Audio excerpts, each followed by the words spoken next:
So here to show us how to make a statement piece of our own is DIY expert Antonio Bellusci. Thank you. It's been too long, my friend. You always come up with incredible DIY projects, but this one takes the cake. Where did the idea come from?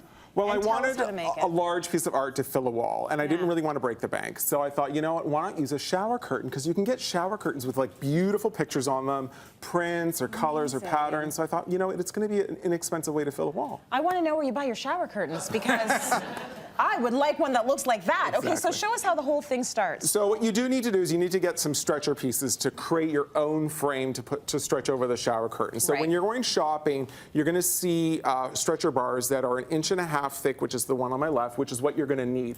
These are called gallery pieces, so that's the one you're looking for. You'll often see these thinner ones, but you don't want to use this one because you do want to make it a little bit thicker to add the frame and make it more bulky. Got it. So what you're going to do is you're going to get 4 pieces, and you're going to simply assemble them together, and they kind of snap together. Okay, so you're going to make an L like that, and then I've got my other L already in place. And then you're going to get cross braces, which go inside the center to keep it nice and square, and they just basically fit together with a groove. Now, you do have to assemble it. Now, a large piece like the one behind me is a little bit trickier because it's got a lot of pieces that you need to line up. But I mean, I'm not a camper, but I envision it's kind of like assembling a tent together. See, I still wouldn't, I wouldn't know that either. So, but you can ask a friend to help you, and then what you do is you sort of got it together, and you're helping me great, and my tie's on the floor. There you go. There we go. Now, what you're going to have is this assembled frame. Now, what I like to do is I actually like to put it up against a wall and use a rubber mallet and tap it so that you ensure that you get it nice and square, okay? Smart. And then what you're going to do is you're going to take a piece of canvas. Now, you actually won't see the piece of canvas, but you do need to do this step because if you put a shower curtain right on the frame, you're going to see the frame through it. So you're going to lay the fabric down, the canvas down on the floor, and I always like to do this on the floor. And then you're going to lay the flat piece, and you can see that the frame has a flat piece here on this side. The inside, the back, has a slanted side, so that actually makes it really helpful to staple. Now, what you're going to do is to staple, it's pretty straightforward. You tuck and hold, and whenever you're using a staple gun like this, you always want to preload staples. You don't want to get halfway through and then realize you run out of staples. So you're going to staple, first you're going to staple the center of the cross braces. And then you're going to work on the sides, and you're going to go towards the corners. And you always do the corners at the end. Got it. Not very important that you get really smooth hospital corners because we're going to cover it up with a frame, but you want to try to reduce the bulkiness. And then you're going to end up with a piece like this. That's going to be all nicely framed together, okay? And then I went and got another shower curtain. Beautiful fabric. Okay, and so I'm going to place this on the floor again. And you're going to place that on top.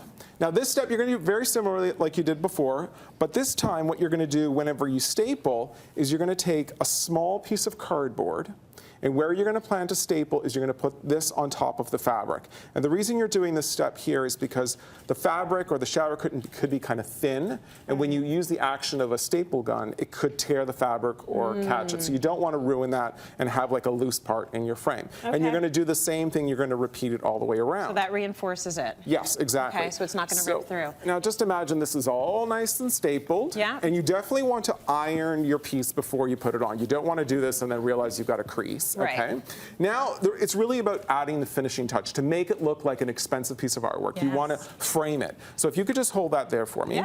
I'm going to show you pieces of wood that I got at the building supply store. I used 2 different sizes, one thinner and one thicker, okay? And what you're going to do is you're going to cut the thinner one to go around the frame of it. And I'm going to show you. Now, when you're doing this project, I actually pre-stained all of my pieces because it'll be much harder to stain it afterwards. And then you're going to take your first piece, which is the thin one, and I'm going to flip it towards you. And you can see I position the piece to the back of the art, and that way you've got a nice reveal in the front. Lovely. Okay, so that way when you put the second piece around, okay, you can see it creates a nice little depth in there. And that's what's giving you that gallery effect. And because we went with an 1.5 inch thick frame piece, it's going to give you the depth that you want to be able to add to the piece. So at the end, you're going to have a beautiful piece like this. Beautiful.